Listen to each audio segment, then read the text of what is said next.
রাজধানী ঢাকা। এই শহরের রাস্তায় ধুলো ওড়ে, গাড়ির কালো ধোঁয়ায় বিষাক্ত হয় বাতাস। এই শহরে যানবাহনের জট বাঁধে, ফুটপাত দখল হয়, মানুষের পায়ে হাঁটা পথ হয়ে ওঠে অবৈধ ব্যবসার বাণিজ্য। এই শহরে পথে পথে ভিক্ষাবৃত্তি, তবু নিজ শহর ছেড়ে তল্পিতল্পা গুটিয়ে এই শহরে মানুষের আনাগোনা। কংক্রিটের এই শহরে কেউ আসে স্বপ্ন নিয়ে, কেউ একটু ভালো থাকবার আশায়, কেউ বা যাপিত জীবনে জীবিকার খোঁজে। গ্রাম অঞ্চলে কাজকর্ম কম, খ্যাত কৃষি কম, দাম বেশি, সার ফসলের দাম বেশি, খ্যাত কৃষি করার কষ্ট।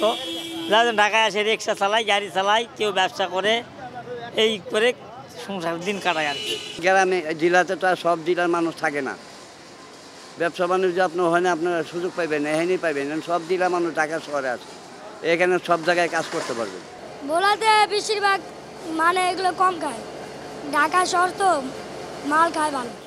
ঢাকা এখন বিশ্বের দ্বিতীয় জনবহুল শহর, যেখানে বাস করছে ৩,৬৬,০০,০০০ মানুষ। ফলাফল আশাব্যঞ্জক নয়। ৩০৬ বর্গ কিলোমিটারের শহর বাসযোগ্যতা হারাচ্ছে প্রতিনিয়ত। ধারণ ক্ষমতার বাইরে তরতরিয়ে বাড়ছে জনসংখ্যা, আর ক্রমান্বয়ে ঢাকা পরিণত হচ্ছে দূষিত নগরীতে।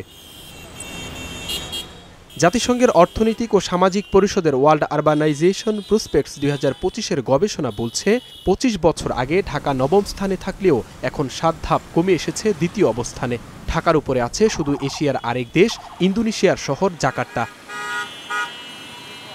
নগর পরিকল্পনাবিদরা বলছেন, জনবহুল নগরীর শীর্ষে ওঠার সংকট কাটাতে প্রয়োজন নাগরিক সুবিধার বিকেন্দ্রীকরণ।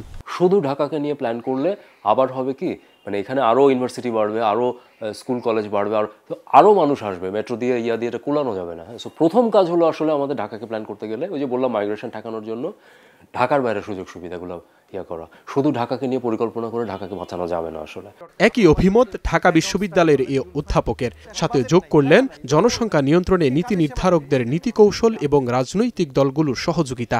ওই শহরকে তো একদিকে সাস্টেনেবিলিটির জায়গা রয়েছে, কিন্তু পাশাপাশি আমাদের দ্বিতীয় বিকল্প শহর খোঁজারও সুযোগ চলে আসছে, এবং সেই শহরকে আমাদেরকে সেকেন্ড ক্যাপিটাল বা ওইদিকে নিতে হবে। বাণিজ্যিক যে এটাকে শুধু বাণিজ্য প্রশাসন সকলের কেন্দ্রবিন্দু করা যাবে না।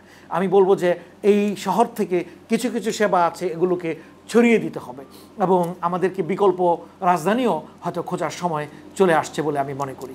আমাদের কোনো নগর নীতিমালা বলে কোনো নীতিমালা নাই, ওইভাবে তৈরি হয়নি এখন পর্যন্ত বা সরকারিভাবে, এবং জনসংখ্যার ঘনত্ব কে ভিত্তি করে কিন্তু আমরা কিন্তু সার্ভিস সেক্টর বা সুযোগ সুবিধাগুলোকে আমরা ওভাবে সাজানো হয়নি। ২০৫০ সালে ঢাকা হবে বিশ্বের সবচেয়ে জনবহুল নগরী, যার জনসংখ্যা হবে ৫,২১,০০,০০০। জাতিসংঘের অর্থনৈতিক ও সামাজিক পরিষদের ওয়ার্ল্ড আরবানাইজেশন প্রসপেক্টস এর গবেষণায় উঠে এসেছে এমনই তথ্য। বিশ্লেষকরা বলছেন, নাগরিক সেবার বিকেন্দ্রীকরণ, বাণিজ্যিক কর্মকাণ্ডের স্থানান্তর, সমন্বিত ও টেকসই পরিকল্পনা এবং দ্বিতীয় সর্বোচ্চ নগর যদি খোঁজা না হয়, তাহলে এই জনসংখ্যার যে ভার সেটি কোনোভাবেই মোকাবেলা করা সম্ভব হবে না। তবে তারা বলছেন, সরকারের পাশাপাশি রাজনৈতিক দলগুলোর সহযোগিতায় পারে রাজধানী ঢাকার জনসংখ্যাকে নিয়ন্ত্রণ করতে। Jisan Ahmed, Star News, Dhaka.